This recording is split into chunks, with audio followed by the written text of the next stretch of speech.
SBS 비즈 시청자 여러분 주목하세요. 어려운 주식 투자가 쉬워지는 방법. 실시간 주식 정보 무료 추천주 제공. 하단 카카오톡 링크를 통해서 바로 입장하세요. 만렙고스들의 특별한 투자 가이드 만렙박 주식 시작합니다. 대내외 불확실성이 커지면서 국내 증시가 크게 출렁이고 있습니다. 고물가 우려에 미국의 금리 인하 경로가 미뤄지고 있고요. 여기에다가 중동 위기까지 여러 악재가 시장을 짓누르고 있는데요. 불확실성 요인에 대비하는 전략 세워보겠습니다. 오늘도 만렙 가이드 두 분과 함께합니다. 김정철 대표, 서른지 대표 나와 계십니다. 안녕하세요. 네, 안녕하십니까. 반갑습니다. 안녕하세요. 네.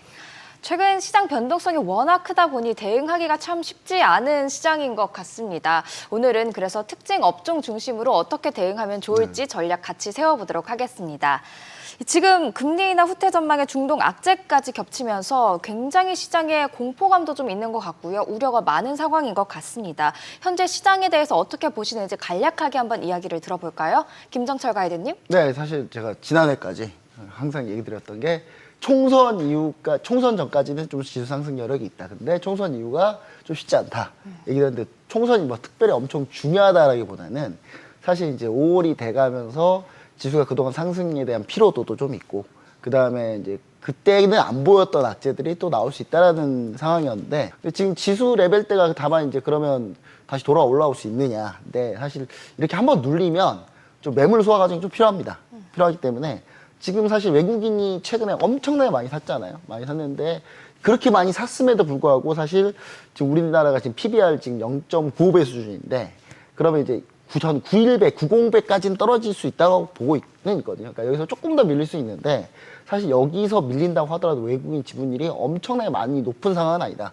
역사적으로 외국인 지분율이 가장 높을 때가 36%가 좀 넘어갔을 텐데 지금 현재 한 35%, 35.2% 정도 되거든요.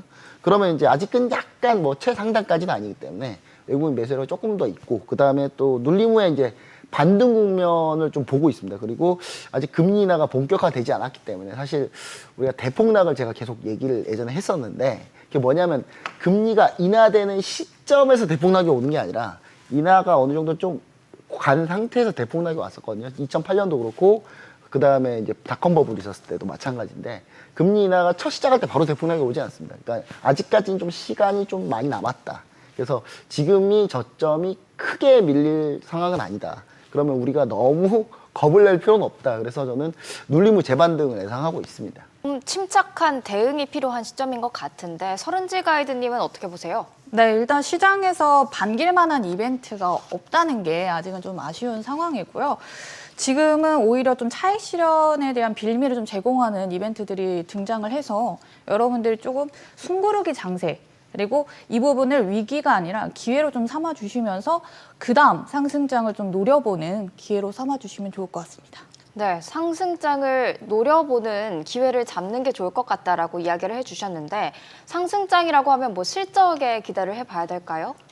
일단 지금 뭐 실적이 잘 나오는 기업들 위주로 우리가 긍정적인 주가 흐름을 기대를 해볼 수 있을 것 같은데 일단 4분기 실적이 잘 나온 기업들은 아무래도 좀 견조한 주가 흐름을 우리가 기대를 해볼 수 있을 것 같고요. 근데 다만 또 1분기에 갑자기 또 흑자 전환을 하거나 갑자기 또 대단히 실적 서프라이즈를 기록하는 그런 기업들 중심으로는 또 수급 쏠림이 발생할 수 있어서 안정적인 좀 투자 대책을 세워보자 하면은 4분기 실적을 좀 중심으로 전략을 나눠서 생각해 보시면 좋을 것 같습니다.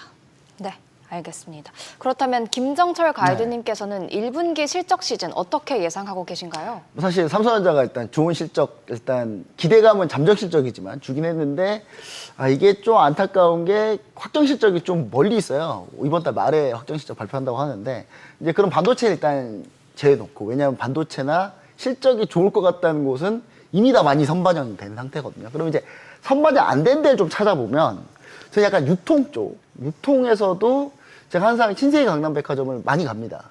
이유는 뭐냐면 이제 주로 거기 이제 매주 갔다 와요. 근처라서. 근데 사람은 정말 많아요. 신세계 강남백화점에 VIP 발렛이 더 어려워요. 일반 사람보다 VIP 발렛이 차가 더 많아요. 그럴 정도인데 저는 약간 이쪽 부분, 근데 이쪽이 또 뭐 어디랑 엮여 있냐면 면세랑 또 엮여 있거든요. 그래서 이쪽 부분은 좀 실적이 좀 나는 괜찮은데 주가가 많이 안 올랐다. 그 다음에 피부 미용 의료기기도 지금 실적 되게 괜찮은데 지금 어닝 서프라이즈 예상하고 있는데 여기가 주가가 많이 오른 편은 아닙니다. 최근에 약간 좀 올라오긴 했는데요. 그 다음에 전력 설비는 약간 좀 많이 반영이 되고 있는 상태고, 그다음 항공, 카지노, 방위산업 이렇게가 이제 실적이 저는 서프라이즈가 나오지 않을까 보고 있는데, 여기서 이제 주가가 좀 더 오르는 곳들을 좀 찾아보시면은 좀 어느 정도 나오지 않을까. 그리고 5월에 노동절이 있고요. 네. 4월에 일본이 연휴입니다. 그러면 이제 약간 이쪽에서 사람들이, 저는 이제 뭐 중국 분들이 우리나라에 많이 오시는 걸 원하진 않아요. 왜냐면 이렇게 제가 갈 데가 별로 없어서. 네, 근데 일단 이분들이 많이 오실 거예요 아마. 근데 오시는데 그러면 이쪽에 추가적인 약간 실적 기대도 조금 해볼 수 있지 않나. 그러면 제가 봤을 때는 뭐 화장품이나 카지노 이쪽 면세 이쪽은 우리가 좀 많이 주가가 안 올랐기 때문에 우리가 한번 관심을 가져볼 수 있다. 그래서 이쪽을 한번 이번 실적 발표 시즌에 우리가 흔히 아는 반도체나 이쪽 흔히 아는 곳 빼고는 이쪽을 한번 봐보시는 게 어떤가. 근데 다만 자동차, 일단 자동차는 조금 쉽지 않지 않을까. 왜냐하면 이제 전체적으로 환율 효과로 오히려 더 괜찮은 거 아니냐는 생각을 할 수 있는데, 계속 지금 현대차, 기아가 피크아웃 우려가 계속 있어요. 그래서 주가가 오르다가 또 멈추고 오르다 멈추고 반복하고 있거든요. 그리고 이게 2차전이랑 같이 연관되어 있기 때문에 2차전은 좀 실적이 안 좋을 거로 보고는 있습니다. 그래서 이쪽 섹터를 제외하고는 좀 우리가 포커스를 이쪽에 좀 맞춰보면, 덜 오른쪽으로 맞춰보면 좀 기회가 나오지 않을까 이렇게 생각하고 있습니다. 그 중에서 이제 김정철 가이드님께서 예의주시하고 있는 종목이 저는 몇 가지 있을까요? 제가 진짜 예의주시한 종목이 하나 있어요. 하나 있는데 이게 이제 좀 파라다이스를 좀 보고 있는데, 실적이 좋았음에도 불구하고 주가가 많이 오르지 않았습니다. 거의 오른 게 없고, 전체적인 거는 밸류에이션적으로 좀 괜찮다라는 거고, 실적 성장세에 비해 주가가 더 올랐다 이렇게 보고 있고, 그다음 나머지는 피부 미용 쪽에서 저 클래시스 같은 경우가 약간 대장 역할을 하다가 최근에 많이 안 오르고 원택이 좀 올라왔거든요. 근데 저는 클래시스가 다시 제자리 찾지 않을까. 그러면 이쪽 부분도 좀 볼만하지 않나. 다만 화장품은 중국 쪽은 아닌 것 같고요. 그러니까 여전히 중국 쪽은 아닌 것 같고, 오히려 여러분 그 달러가 강하다면 좀 원화가 약하잖아요. 그럼 북미 쪽으로 우리가 판매하거나 일본 쪽으로 판매하는 쪽이 조금 더 괜찮을 수 있습니다. 그래서 저 화장품도 약간 중국 쪽 말고 약간 북미나 유럽이나 그다음 일본 쪽에서 좀 잘 나오는 뭐 VT나 이런 종목들을 좀 우리가 좀 보시면은 괜찮지 않을까 이렇게 생각하고 있습니다. 환차익을 노릴 수 있는 화장품주에 네. 좀 주목을 하시는 것 같고요. 서른지 가이드님께도 추가 질문을 하나 드리면, 아까 흑자 전환, 턴어라운드 할 수 있는 종목들에 쏠림 현상이 발생할 수 있다라고 말씀을 해주셨는데, 네. 혹시 그런 종목들 혹시 눈여겨보고 계신 게 있으신가요? 네, 사실 흑자 전환이라는 것은 일단 기대감으로 우리가 준비를 해야 되는 거거든요. 근데 지금 시장에서는 이 거품처럼 보일 수 있는 기대감보다는 저는 조금 더 안정적인 데를 좀 말씀을 드리고 싶어요. 그래서 4분기 실적에 오히려 너무 잘 나왔는데 주가에 크게 반영이 되지 않은 저는 게임주 쪽으로 네, 여러분들께 좀 안내를 해드리고 싶고, 여기에서 게임주도 참 많잖아요. 그러니까요. 네. 하나를 꼽아드리자 하면은 저는 최선호주로 크래프톤을 꼽고 있습니다. 이어서 대응 전략 한번 살펴보도록 할 텐데요. 김정철 가이드님, 네.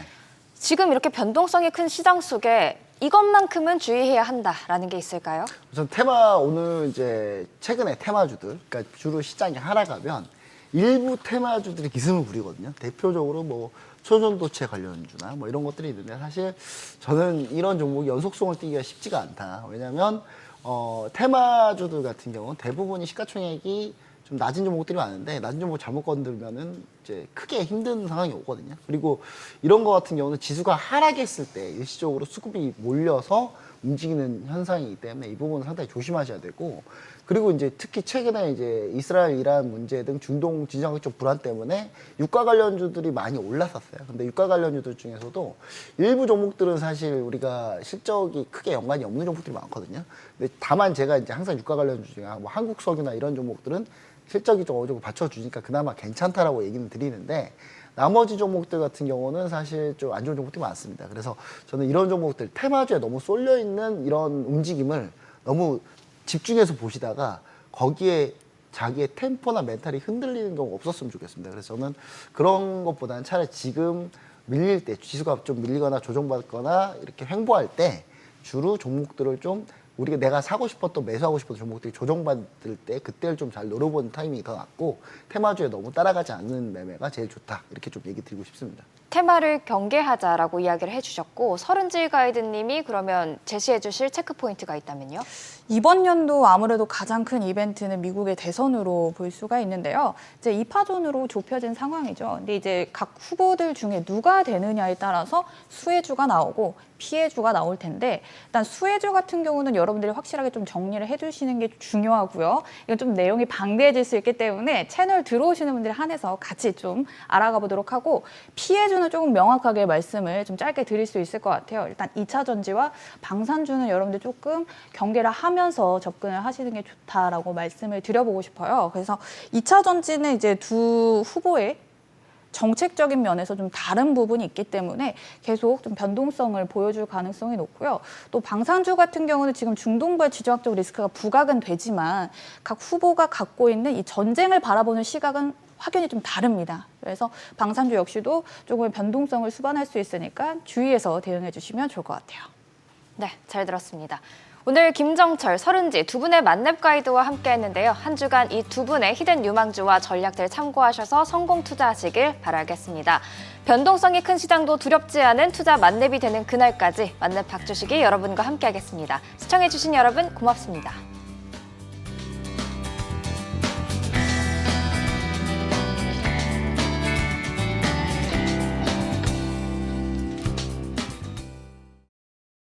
더 많은 실시간 투자 정보가 필요하시다면 검색창에 SBS 비즈의 재테크존, 크존을 검색하세요.